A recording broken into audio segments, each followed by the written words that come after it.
Hello Leo, Sun, Moon Rising and Venus Signs. Kamusta kayo? Sana po nasa mabuti kayong kalagayan.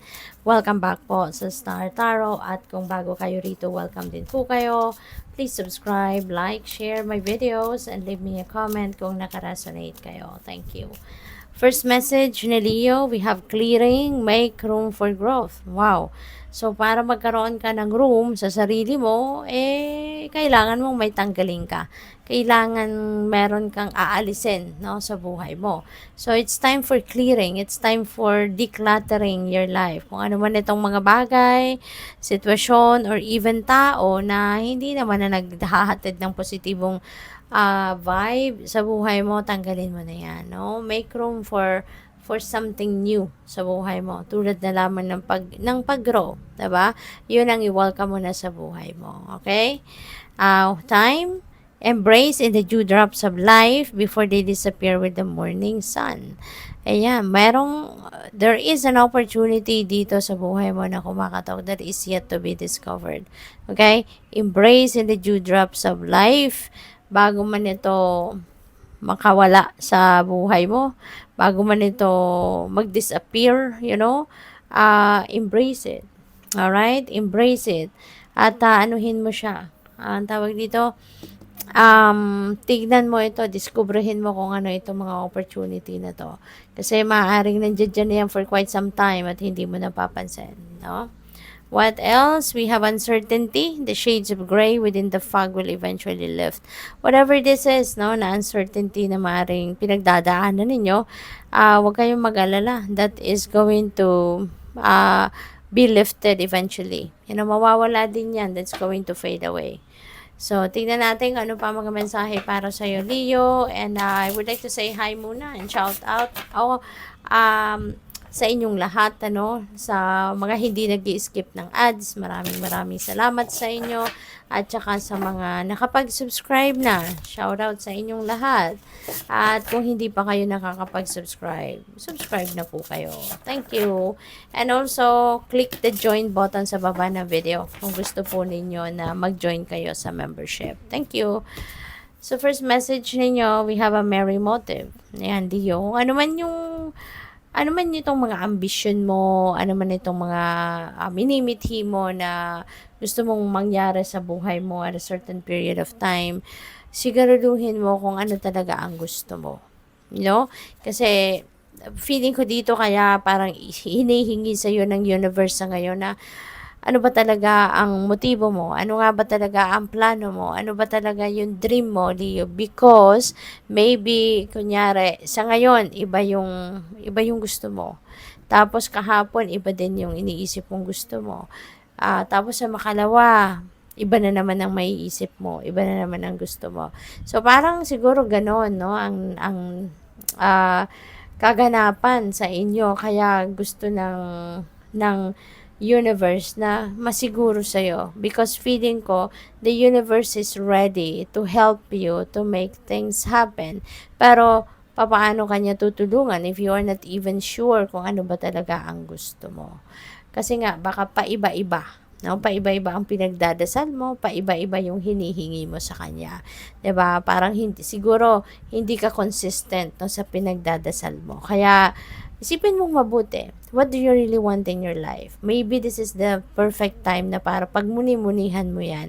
What do you really want in your life at a certain period of time? Okay? So we have shining through. This is the time also na it's time for you to shine, kumbaga. Merong mga oportunidad dito wherein mailalabas mo na or pwede mo nang ilabas dito yung talento mo, yung galing mo, 'di ba? Yung kagandahan mo, kapugian mo. Ito na yung time para ikaw ay lumabas na sa inyong cocoon, kumbaga, mag-transform ka na into something or into someone na kung ano man ang gusto mong maging, kumbaga. Time to shine na sa ngayon. Time to share your talents, time to share your beauty, 'di ba? Sa mundong ito. All right? So what else? We have a grand symphony. Wow. This is really beautiful. Kasi baka nanggagaling kayo sa isang sitwasyon dito na parang